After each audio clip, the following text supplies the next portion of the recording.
What's up, guys? Welcome to another episode of Movie Schmovie. This is episode 231. Yeah. Is that right? Am I doing my Sounds right to me. Is the math right on that? Can you guys confirm? 231. Confirmed. Wow. So what are we doing today? In our last episode, we were looking back at our favorite films of 2018, but now we're going to look forward and try to pick some interesting looking movies that are coming out in the next couple months. But before we did that, I did want to just give one last thought to our best of the year lists that we talked about last time. Now, we have done this before where after recording the episode, we've all confessed that our list would be different if we did the episode then. You know, some movies occur to you after recording, or maybe there's movies you didn't see. Did you guys have that kind of like list maker's remorse this year? And was it stronger than usual? I missed a ton of movies, man. I missed a ton of movies, and I really was pretty thorough. I mean, I started maybe 6 months before we recorded, and I was writing stuff down, and I thought I was documented, checking my list twice, and I still wound up leaving off 4 or 5 that I should have thrown into the pot. Wow. I felt terrible about it. A big one that occurred to me was the death of Stalin and the Mr. Rogers documentary. I don't know why neither one of those crossed my mind when I was doing my list, but for some reason, a couple days after, I was like, "Oh yeah, I loved those movies." So I don't know. I guess there's no such thing as a perfect list. Did you feel that, Steve, or was it no different than an ordinary year? I mean, it's pretty on par with me every year. I feel like right when we leave your house, after recording, I'm like, man, I put that in the wrong spot, or I should have put something a little higher or something like that. I mean, there was a couple movies probably that might make a push for the bottom of my 10, but I mean, I feel like the top 5 in some combination would probably be pretty consistent, but there were a few that I didn't really forget about because I'm very anal about keeping track of like every movie as I see it with a rating and kind of where it falls in my list. And like I use that Letterboxd app, so like as I watch something, I give it my score and I place it on the list where it sits at that time. So like as I watch stuff, they're like placed in real time. So my list is like very fluid and dynamic, but at the end of the day, it's like I have a very thorough look at what I saw and what I thought of it when I saw it. So I may not forget about stuff, but like I definitely have like some second guesses and some regrets on like maybe spots of where I placed it, but there were some movies that I just didn't see. I think we mentioned at the end of the episode, like those are the ones that I kicked myself a little more for, just because I didn't get a chance to see them. But once I get a chance to see them, I'm sure if they would still qualify to me. Like when I look back every year, like I keep these lists, like I have lists from like 12 years, 15 years ago when I made like save that I just keep, just for reference. And of course you do. Yeah, of course I do, because that's what I do. But yeah, I don't know. Like I just, it'll be something that when I finally see them, I'll definitely, if they make a play, I have no hesitation in putting them in there. But, there's maybe like, I don't know, like 9 or 10 movies I think that still didn't get seen by the end of the year that I really wanted to try to see. It just didn't happen. But I feel pretty good about our list, though. I mean, we talked about a lot of great movies. How do you feel about the fact that Paddington 2 didn't come up on anybody's? Does that just mean that was like a collective oversight? It was number 12 on my list. I mean, it's on my list. But I mean, yeah, I mean, it's there. I still haven't seen it. It's really something special, man. It's really good. Yeah, it is. Hugh Grant is amazing in it. But that's enough looking back. Right now, it's all about the possibilities. It's the future. We're talking about our likely picks for the rest of this month, February, and then March and April. We're each going to have a pick for those months. So, I don't know. Did you guys have a general feeling about what lays before us? Does it look like a good season, or does it seem like a little anemic? Or do you think maybe there's some great stuff that just hasn't been announced yet for those months? I don't know. Like, I guess it feels a little light to me, but I mean, but I say that, but then there's like a movie or two each month that feel pretty big to me. I was kind of shocked at how many of my choices could have been, franchise pictures and big movies. Yeah. So maybe that's just there is no longer that period of the year where you discover the smaller films. That's true.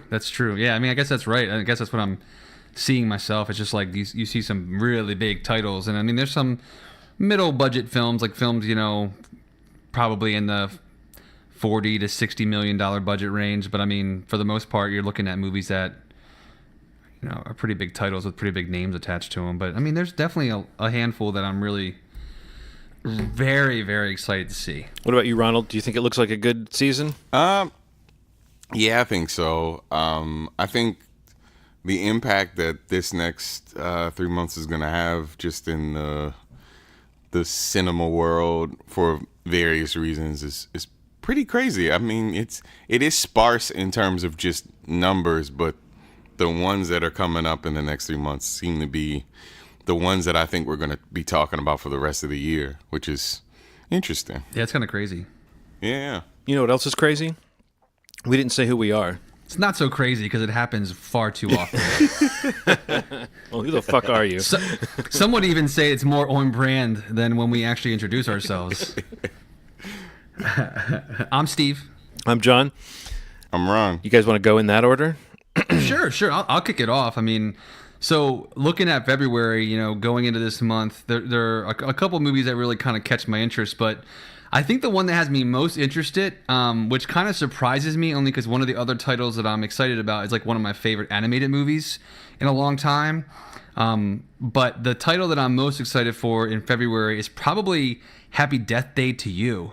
Mainly because like my experience watching the first one was such a fun, surprising movie to me. Like I feel like I wanted to see it because I thought the marketing was really cool and like just the trailer was good. But when I ended up finally seeing the first one, Happy Death Day, I just thought it was like a really fun concept of like this like Groundhog's Day horror type film that is being used to like solve a mystery by dying over and over again to prevent being stuck in that kind of loop.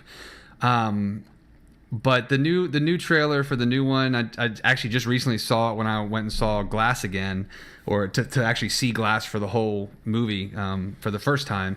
But the new trailer just like I think it's a really cool trailer. I think the idea of what it seems like they're trying to do, they might have a really cool idea or like a kind of a cool premise or angle for there being a sequel to that movie, like where other people are being brought into this loop where this girl is aware of the loop and kind of using like science and probably film knowledge and film references and pop cultural references to try to finally really truly solve this mystery or this riddle. And this is a pretty clever title too, that helps a little bit, but yeah, it comes out on the 13th just for Valentine's Day weekend, which is obviously great, and I think that's around the same time the other one came out. But I'm pretty excited for it. But February 13th, Happy Death Day to You. Yeah, I did not see the first one, but you guys both have said you enjoyed it. And I agree. The trailer for the second one looked like, just from what limited information I have in my head about the premise, it looks like they're taking the premise in an interesting direction. Maybe I do need to go back and watch the first one. Yeah, you should, man. You would really, I think you'd really dig it. And I know it's just kind of like, it's simple. Like it's got a cool angle. It's pretty straightforward. And the best part about the movie, like, and even you can probably, I think that the lead actress who is in the film, like, I think she's like is great in the movie, and she like is just 100% committed to the craziness of the story, and I think like her performance really sells that first film, and just makes it work, and I think that it looks like it's ratcheted up even more in the second movie, and I think it's Jessica Roth is her name, but I think you'd really dig it, John. Maybe you should try to check it out, so we can maybe I'll go check it out when the sequel comes out. I'm looking forward to it. Yeah. Well, I shall check it out. Well, my pick for February is actually a movie that I think hits theaters today, the 8th, the day that this podcast is coming out, and that is the Lego Movie 2, the second part. I would have been interested in seeing this anyway, just because I liked the first one. But knowing that Phil Lord and Chris Miller were heavily involved in it, that not only did they write it, but they've been back on it in a production capacity, really kind of coaxing it through the final stages of its production after they left Solo. Right. They had more time to work on that and Spider-Man Into the Spider-Verse. So they'd said in a recent interview that as much as they hated losing that project, it gave them a chance to have an impact on these other things that they were producing.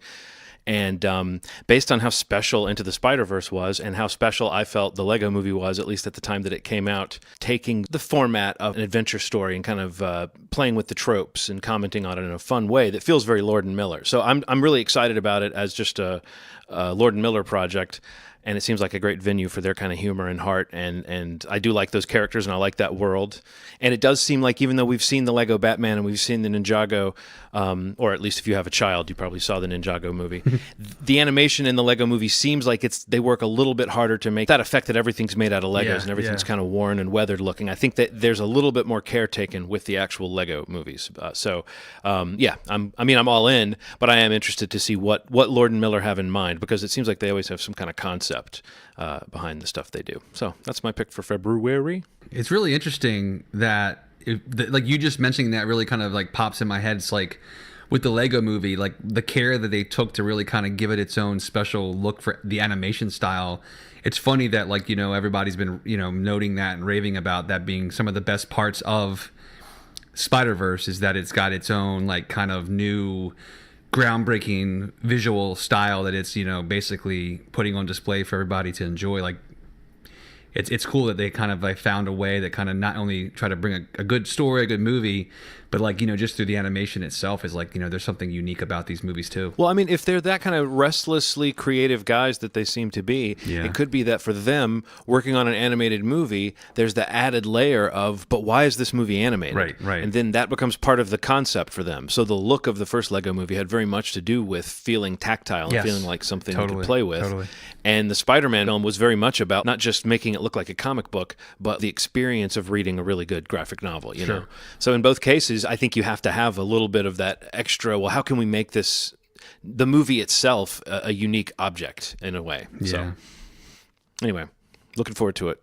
Cool. I guess it's my turn. My pick for February is Alita Battle Angel.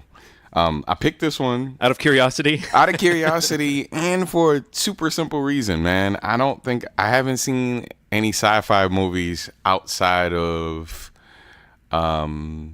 like maybe Star Wars in a while, and I feel like I need something that feels like it's outside of that world but still has some elements that could involve ships and kicking somebody in the face and lasers and guns and stuff like that. And I think that Robert Rodriguez normally doesn't fail me, and I keep forgetting about that in terms of what this movie is, because James Cameron's name's kind of plastered on it.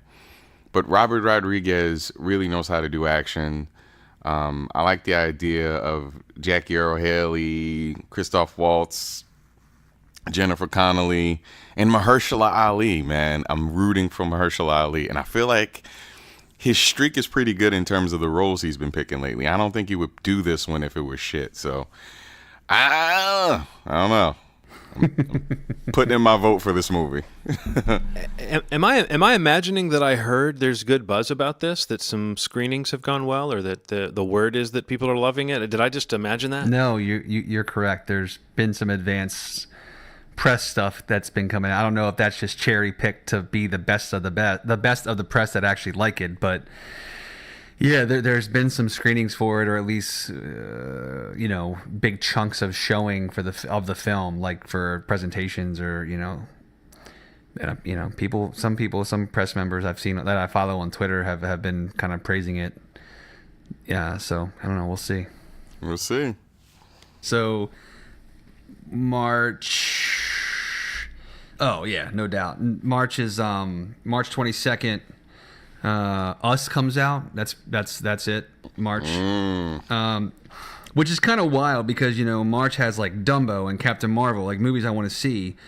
But I mean, it's amazing, like just the goodwill and the just like, I don't even know the right word, like the loyalty that Jordan Peele has like earned among many moviegoers, but like among us, and like we talk about him all the time, and like he's someone that I was thankful for on our episode. Like I'm so excited for anything he does, and he just seems to be doing the right things and saying the right things and casting the right people, and telling the right stories, and I'm just super excited. The trailer for this is amazing, and the entire cast, like the idea that he's actually like talking about this movie a lot and like really kind of promoting this as a real horror film. Like he doesn't like see Get Out as much of a horror film as he does as like a thriller, but has been talking about this movie as more of like a straight up horror film, which is kind of cool to hear him say. And more recently he's been talking a lot more about it. I guess as he starts to do some of the press for it.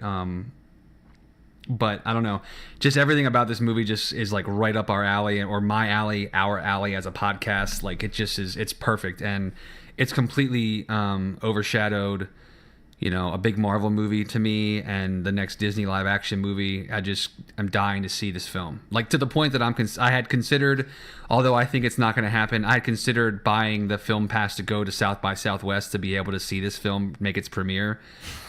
It's just crazy, like how expensive that festival is, and like they guess they do like a unique thing, like where they're not as granular, like in terms of like what tickets you can buy. Like they have like a pass that they sell that like basically gets you into all screenings. Like it's not, I don't think it's as like broken down where you can buy a lot of standalone tickets for screenings like they do at Sundance or Toronto or other film festivals. Like you buy a pass for the festival because you're committing to going to as many things as you can, and it's just so expensive. Like it's just not going to happen. But a few weeks later, I'll be able to go see it in a nice theater somewhere locally and hopefully be amazed by it. So I can't wait for that. I'm just going to go ahead and say the same exact thing, I guess. Us was my pick for March, and I had the same kind of note where it was like, oh yeah, Captain Marvel and Dumbo, those are both movies that I'm curious. It's like those are big movies that are coming out that month, and I'll see them.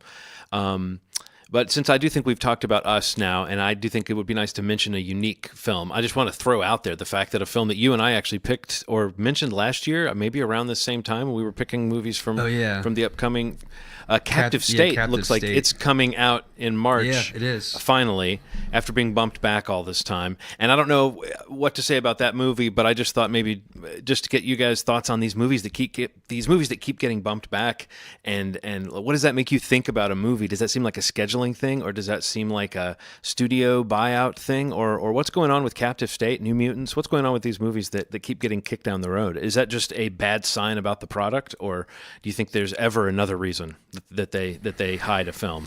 Jeez, man. Or hold it back? I mean, I feel like the thing that like publicly they want you to believe is that it's not a bad sign always, that it's like just a matter of scheduling sometimes. And I'm sure that can be the case. I'm sure that does happen, like where it's just, there are examples of movies that just got pushed back that came out when they came out and they were really good films. Like it wasn't the right time. But I feel like, especially recently with so many things coming out so often on so many different, formats, whether it's, streaming or whatever, I feel like it's not, I've grown to be a little more conditioned to feel like it's not a good sign when the movie, it keeps getting pushed back and you don't see a lot of marketing around it. You don't see a lot of press around it. You don't see really anything about it. And I feel like that's a title, I mean, granted, it's still like a month and change out, but I feel like that's a title that like I haven't really seen a ton for. Like even going to see movies in theaters, I haven't seen that trailer attached to anything in theaters that I've seen in the last month. And that trailer's been out for like, over the month now. So it's like, whether it's that or New Mutants, which like has been bumped back like 2 or 3 times, and apparently they're still having a lot of trouble with that. And there's like rumors it may even come out on like Hulu or a streaming service. Yeah. I mean, it's just wild that like, they just don't want to spend the money to put that into a theater. Like when it comes to, like, making the movie is one cost, but then marketing and promotion and, advertising, that's a whole nother beast. And like for some films that can equal or exceed a budget for a movie, depending on what they believe they have. And I mean, when they get to a point where they're either dumping it, and Netflix buys it, or they're dumping it onto a streaming service, or dumping it into like the minimum amount of theaters to get a wide release, I just can't help but feel like that's a sign that they just don't think that movie is going to make any money and find an audience. It's such a weird thing for a franchise movie that's connected to us, at least a successful franchise for Fox. Yeah. Would get that treatment. But I know. guess if the material is that hard to work with, or if it's just not clicking, what do you think, Ronald? Do you just get bad vibes when you see a movie get that release date kind of yanked away, or do you think sometimes it's due to artistic reasons, or is it ever good? Well, I think in general, you guys have a really good point, but there is a parallel between this and the music industry. I think that what they want now is something that can stand on its own too, and sure, there is some marketing that has to go into it, but that whole thing that we were talking about the simple catchy plots are the ones that seem to work, and anything that requires you to talk about it for longer than maybe 20 seconds is a little harder to sell. And so, like I said, the parallels between this and the music industry it's essentially the same thing. Like, if this thing doesn't have an established brand, if it's not catchy enough, they aren't signing people like that anymore. They aren't making stars over time anymore. They want something that's ready to go right off the gate, that they can do minimal marketing on. Right. That'll kind of create its own buzz. Mm-hmm. So, I mean, it doesn't stop. I mean, it's not just the music industry. I mean, I'm not just the movie industry. It's also the music industry. And I think there's just a lack of wanting to market things, what they consider waste money on making this thing. It's a gamble, that's what they'll never say out loud to you. And what we've kind of picked up on as we've done this podcast for, as many years as we have, they have no fucking idea what they're doing. They like to believe that based on previous strategy that this will work, but they really don't know. And they just rely on old data. But then you have something like Bird Box that comes along and kind of crushes things. I don't know. It's a little unpredictable is all I'm saying. I think there's a difference between the movie that pops up on Netflix and the movie that you knew was supposed to be in theaters and that had posters hanging in the lobby saying come in a couple months. That's very true. Right. I mean, with New Mutants, I remember when it was supposed to be it was last April that it was originally supposed to come out, or it was one of its release dates. Yeah. And I remember seeing the poster, and I remember just suddenly, the next time I was at the theater a few days later, that poster was gone. And I had also read that the movie had been, pulled, and I was like, oh, wow, that was quick. Like, they went from saying, oh, yeah, here it comes in a couple months to, no. And then that was postponed to later last year, and then that was taken off the schedule, and it was supposed to be around this time this year, and then that got taken off the schedule. Now it doesn't even have a release date. They're saying around October on Hulu. And I guess for Hulu, that would be a significant thing, but it's hard to feel like for that movie, that's not the optimal outcome. Yep. And one last thing to say about Us, though. I did want to say, last time we brought it up, we talked about the fact that people were theorizing it's a response or somehow in relation to the French film Ils or Them. Yeah. And the more I dig into that, I don't think so. It doesn't seem like the French film Them has an added dimension to it that the trailers from Us heavily hint at.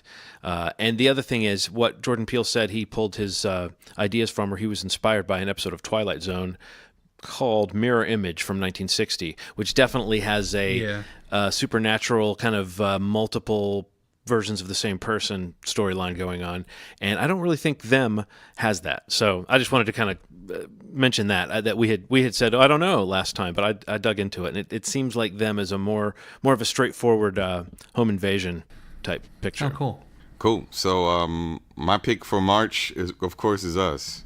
Of course. Of course. Have you guys seen that Rolling Stone picture of Jordan Peele with the fucking bunnies? Yes. Yes.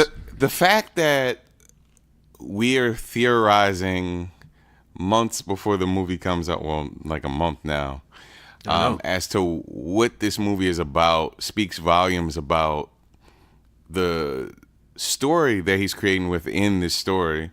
And that's often some of our complaints with horror films, is that the logic in a film, the world within the film, sometimes doesn't make any sense. Right.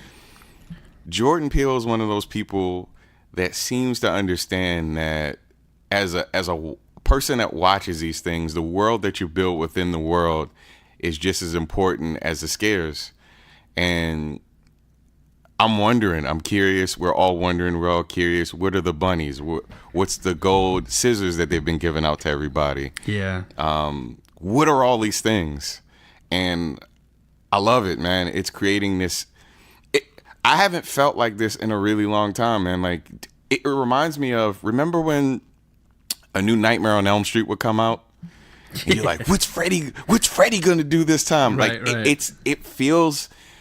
That's what I felt when I saw the Us trailer. So Yeah. you know, it's exciting. No, I feel the same way, Ronald. What do you think about that that news that Jordan Peele has been mentioning specifically in interviews, that this is more of a full-on horror film and less of a message film, or at least that he's referring to it as full-on horror as opposed to social thriller, as he said Get Out was. What do you think about that? Does that make you feel? Because that gets me excited, because I'm like, oh man, if he's saying that must mean this movie goes to some places that Get Out didn't go. And if I'd had any reservations about it as a horror fan, it wasn't so much that I didn't think the movie was excellent. It was that, it does kind of reach a crescendo and then it's over. And it looks like Us has, goes to the crescendo and beyond in terms of some of the imagery just from the trailer. I mean, who knows what the structure of the movie is, but it looks like it gets wild. When he said that, I thought about Hereditary. I don't know if it was in the Rolling Stone interview or another interview, but like just on this conversation about like just being a straight up horror film, one of the interesting things he said was like, basically he was saying, I'm not going to make a film every time that has like a message about, that's commentating on something that's happening in society or all this stuff, like, like Get Out was obviously doing. He's like in this case, I'm literally trying to make a horror film where a black family is the focus of the film, and they're just in a horror movie where bad things happen to good people, and it's not like just strictly a message film where I'm trying to tell you something about, black people in American society or anything special. He's like, literally, you think about how many black horror or how many horror films you've ever seen where like the main characters just happen to be black. Like there's nothing else to it. Like they're just a black family happening to live their lives and something really bad happens to them. And that's like that, even that, as simple as that is, it's so true. And it's like, yes, just do that then. Like that's a great idea. And like, hopefully, it's just a great horror film that stars mainly an all black cast, and they're all or have become big names. Black Panther has like boosted the star quality of both of the leads. And it's just like, I know, that's great. It's amazing. Like that. It's just like, no, it doesn't really, I don't really have to be saying anything with this movie. Like this is going to be just like a killer horror film where like the family happens to be black, and that should be fine. Like don't look for anything else. Just look for a horror film. And like, that's fucking great that he just put it that bold and that blunt. It's like, nope, just a horror film. That's all. I feel like everyone's excited about this one. Very, very. All right. So the last month, I guess April, I mean, I didn't want to be too obvious, but I mean, I can't not say it. I mean, it's just like, Endgame is like possibly one of my most anticipated movies of the year. So it's like, it's got to be in the conversation for the month that it opens in. But I don't know. Don't know what else to say about it. I mean, we've talked about it a ton already on the podcast. But I mean, it's that baller move that is like last year, Marvel just pushed it up a week, and it's like we're gonna come out in April. It gives them more time to have screen real estate, and like they're doing the same thing with this coming out that last week of April, and the summer, quote unquote, summer movie season kicks off at the end of April, I guess now. But it's that film of the year. I mean, it's just like everybody wants to know what happens, see where characters go, how they set up the rest of their cinematic universe, see characters come, see characters go, send-offs, welcomes. It's going to be an emotional experience, and I can't wait to see it. And that's that. Kevin Feige has said we won't see anything that doesn't happen in the first 15 or 20 minutes of the movie in any of the trailers prior to the release. But, I mean, what does that mean? He said prior to the release, so that means the day it comes out, maybe they start putting out those super spoilery trailers. Right. But, I mean, if they're really trying to preserve some secrets and surprises as to who's on screen together, who's in this movie, I think this is that case where they can you can see why they would say that they want to avoid revealing too much. But yeah, I can't believe it's coming out so soon, and it's almost I'm with you, Steve. It's almost impossible to calculate how big this movie seems, just in terms of something that even if you're not looking forward to it, it's something you have to get past. Right? No, you totally, know, yeah. so we can all take a breath. I happen to expect it to be pretty awesome because I've been loving where this story has gone. But I also want to see, I will be very interested to see what their idea of a kind of resolution is, because they have promised some level of tying up of a storyline. Right. But as we've said, it's not like there's been a consistent storyline in all these movies. So saying this movie ties it all up is a little bit of marketing speak, because it's not like they started in Iron Man with one story and they've been telling it all this time. But still, it does feel like it's something special. And I know, Ronald, you've been kind of on the whole Infinity War phenomenon. Do you feel that same feeling, at least, of what's this big thing going to be, this big moment? Or do you feel like, I can't wait for people to stop talking about it? I need this sequel for a couple reasons. I need it because I think this is going to be a tidier version, and I think that's what I kind of wanted to happen anyway. So you could just be like, okay, I get what he meant by the first one, because I think so. And to give context to this, I've been listening to Kevin Smith's web show, and he talking to the Russos about how important this movie is for comic books and fans in general and the general public, just in terms of something of this scale and bringing so many movies together. And the fact that they're taking this much care for the second part of it just means that they're addressing some of the holes that may have existed in the first one, things that are kind of blaring sort of things. I'm looking forward to it being kind of settled in this one, and I have more confidence in this one than I did the first one. And that's something I didn't express to you guys as much as I did my hatred for the first one. Your hatred. Seriously, man. I don't like that movie, man. It's a real messy movie with that. And again, my real all I was saying about that is anybody who comes into this, whether it's the first movie or the 20th, should have an idea of what's going on from the beginning of the movie. And it just didn't feel like it felt quite as. I wish there would have been a little more story summary. That's all. I mean, it was besides that and a couple other things. But yeah, I'm really looking forward to this new one, man. I can let go of my hatred. I'm going to use the word hatred for the first one. Do you feel like he's taken it up a notch with hatred, Steve, or do you think this has just been building all this time? Man, it's a next level thing. It's been man. building, like, man. He straight up hates that movie. It sounds like it's just like it's swelling up. It's swelling all up. But yeah, I'm Endgame looks good, and I'm like, all right, well, I'll let it happen. Russo's, I respect it. You'll let it happen, then you'll buy me and Steve some ice cream, Yep. and then everything. Oh yeah, will we be had okay. a death count, right? We had a death count bet. I mean, honestly, man, you let me make a very easy bet, which is that I bet that more than one major character would die and stay dead. Oh, yeah. By the end of the second film, and I think already there's a couple deaths that if they're permanent, we can already say that like Loki counts, and I don't know if Gamora is going to stay dead. I don't think she will, but if one more person dies, then pony up that wallet and buy me and Steve some ice cream. If everybody comes back and it's fine, man, I'm gonna walk out. I'm gonna be honest with you. Well, you know what's great about that is you'll be so mad that you won't enjoy the ice cream that I'm buying you if everyone comes back to life. Everyone will be mad. I think they know everyone will be pretty mad if they do that. Well, I'm going to, just so we throw out another movie from this month, I'm going to throw out a movie that, the trailer for it is charming, and I expect this studio's output to always be pretty interesting, and I'm going off the fact that this writer and director of this movie, his last movie was Paranorman, which I thought looked great and has worn pretty well over the years. I've seen it a couple times, and I still like it a lot. It's Missing Link, the Leica film. For this year, it again, it looks really quaint and cute and this sweet, and there's something kind of low key about it, and I can't tell what this movie is. I don't know that they've ever made a movie that was easy to market and easy to explain exactly what it is in a trailer, and this trailer seems to be skewing on something very mild, but the animation still looks great. And yeah, I have every reason to believe that there's a hidden gem in there somewhere. So I'm very curious about the Missing Link for April as well. Cool. What about you, Ronald? You got a pick? So yes, my third and final pick is a A24 movie that seems to deal with Obviously space exploration. Man, look, obviously.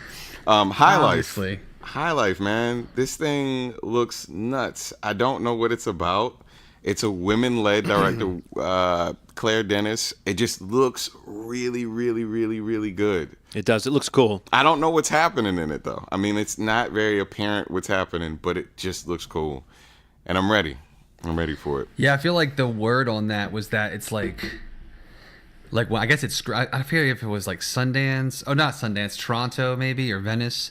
It played at one of those film festivals in like the fall, winter, and like that it was just, everybody was basically like, A24 has their work cut out for them. Like let's see how good they are at marketing with this one, because their marketing is always pretty clever and pretty on point and on brand with what A24 is and what they put out. So so far, I mean, the trailer for it looks really interesting, and like I love, like, somebody might be turned off by like, I don't know what the hell's happening in this movie, I don't know what's going on. Like, I feel like that's encouraging for me to see the film, and that's like an enticing thing to me, because like you're talking about like seeing sci-fi movies and things like that. This seems pretty.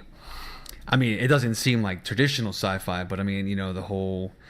What you gather as a premise of sorts from the trailer it does look really interesting, but it does seem like a completely expected A24 release, so it looks interesting. Yeah, we got to do that A24 episode we keep threatening to do. We do. But they keep adding to what we need to talk about. So right. Maybe we can do one around that release or whatever their next big one is, if it's not that one. Yeah, well, let's look at the year and figure out like what's the best resting point to look back. Oh, well, that's it, man. That was a quick There run it is. through.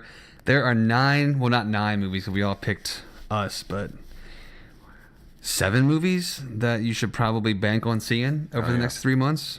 They've got the seal of schmovie appeal and approval.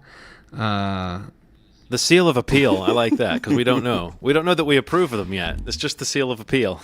I would be shocked if I couldn't guarantee we would approve a couple of the movies that we mentioned. Right, I mean, right. it would. Yeah, you're probably right. They seem pretty built in for us. Yeah.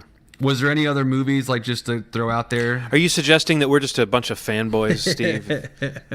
Just wanking into these microphones? Well, I don't know about you guys, but things got real interesting over here.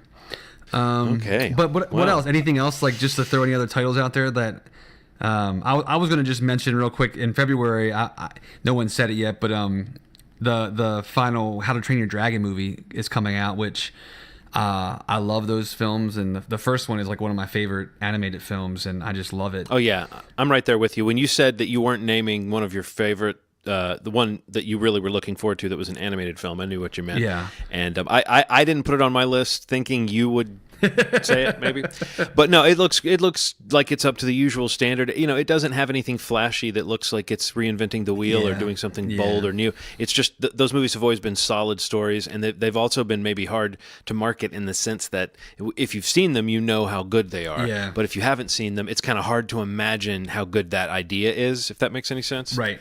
No, totally. No, but I'm expecting something tragic and heartbreaking to happen in this movie, and I'm going to go ahead and tell you, if Toothless dies, I walk. I'm burning all my DreamWorks shit. I'll walk out with you. DreamWorks, I'll walk out with you. But yeah, I think you're right though. It looks like something's going to go down. But yeah, I mean, both of those first 2 films are so sweet and just like such great, charming films. And I love again, like I always mentioned it before, like I love the score and the music. And we used one of the themes from the first film's score at our wedding. So I mean, the movie like has a special place like for us. So I can't wait to see the final one. So. That is a great theme. Yeah, the romantic flight theme is just like, it's beautiful. Well, that's it, man. 3 months, a bunch of choices. Can't wait to see them. We'll come back and maybe touch back on how these all panned out. Maybe when we do our summer preview or something, or Or I don't know, that wouldn't probably work out time wise, but because Avengers would come out right at the end of this little window. But you think we'll be talking about that one? Probably, if I had to guess. Chances are good. I don't know. Maybe. What if that was Ronald's condition? He'll buy the ice cream if we promise never to talk about it. Oh, man. All right, well, cool, man. If you can find us past episodes of Movie Schmovie on Apple Podcasts, Spotify, Google Play, your podcast platform of choice, movieschmovie.com, facebook.com/movieschmovie, whatever you want to seek out to maybe interact with us, tell us what you thought about this episode, maybe some movies that you're looking forward to that we didn't mention or maybe that we don't even know about, maybe some smaller movies, so you could throw them in there as well. But if you guys don't have anything else to add, is anything else from you two? Nope. Nah, I think that's it. You feel good? You feel good? I do. All right, well, guys, thanks so much for listening to Movie Schmovie. As always, you've made our day. Thanks. Bye.